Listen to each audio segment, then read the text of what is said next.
तर आता आपला पुढचा पुरस्कार आहे डॉक्टर संदीप माळी यांना, इन्शुरन्स ॲडवायझर ओव्हरऑल या कॅटेगरी. मी विनंती करतो डॉक्टर संदीप माळी यांना. माझं नाव संदीप माळी, डॉक्टर संदीप माळी.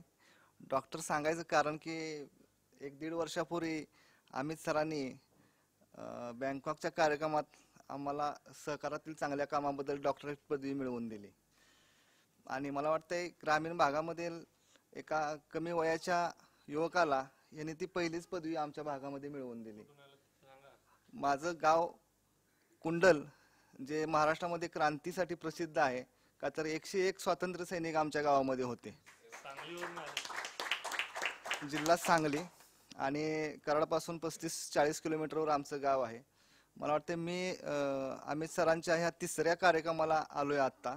आणि मुरुड जंजिऱ्याचा मागाशीच विषय झाला, तर साहेब मी त्या कार्यक्रमाला होतो, तुम्ही पण होता. तुम्हाला बघितलं आठवण आली. आणि आणखी सांगायचं म्हणलं तर इन्शुरन्स सेक्टरमधील कामाबद्दल, मी 2017 पासून इन्शुरन्स सेक्टरमध्ये काम करतोय भारतीय एक्सा लाईफ इन्शुरन्सला.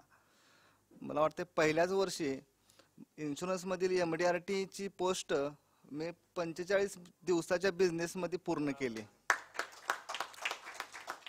आणि सांगली जिल्ह्यामधला त्या भागामधील मी पहिला MDRT रूरल एरियामधला.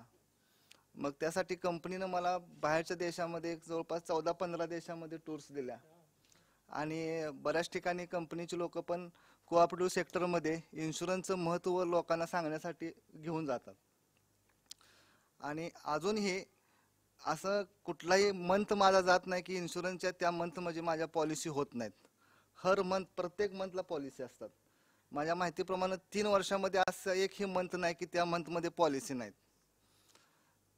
इन्शुरन्स सेक्टरमध्ये काम करताना महत्त्वाचं की त्याच्याबरोबर आम्ही मेडिकल इन्शुरन्स पण लोकांना देतो, जनरल इन्शुरन्स पण देतो.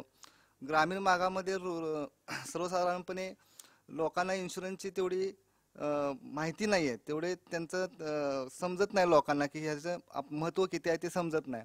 परंतु आम्ही लोकांना त्या दृष्टीनं सगळं जागृत करत आणलं आहे की ग्रामीण भागामध्ये इन्शुरन्स का पाहिजे. लोकांना त्याचं गांभीर्यच नाही.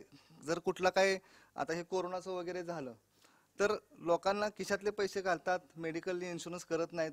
तर ते आम्ही आमच्या भागामध्ये हळूहळू पूर्ण करत आणले. आणि त्याचबरोबर कुंडलमध्ये मी आता परत संस्थेचंही लागली थोडंसं बोल, बरं ठीक आहे. आणि इन्शुरन्सच्या सेक्टरचं जर सांगायचं म्हणलं तर भारतीय एक्सा लाईफ इन्शुरन्सचे हेड जे असतात म्हणजे व्हाईस प्रेसिडेंट ते गिल साहेब म्हणून होते. इथं मुंबईच्या ब्रँचलाच होते प्रेसिडेंट. तर ते कुंडलसारख्या ग्रामीण भागामध्ये मला भेटायला आलेले. आणि त्या ठिकाणी आल्यानंतर कोऑपरेटिव्ह सेक्टरचं काम कसं चालतं हे मी त्यांना तिथं सगळं दाखवलं. सांगलीच्या त्यांच्या ऑफिसला ते 20 मिनिटं थांबले होते, परंतु आमच्या ऑफिसला ते जवळजवळ 2.5 तास थांबले होते.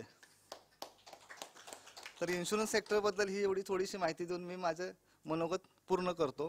त्याचबरोबर अर्थसंकेतचे संस्थापक आणि मॅडम यांना मी मनपूर्वक धन्यवाद देतो.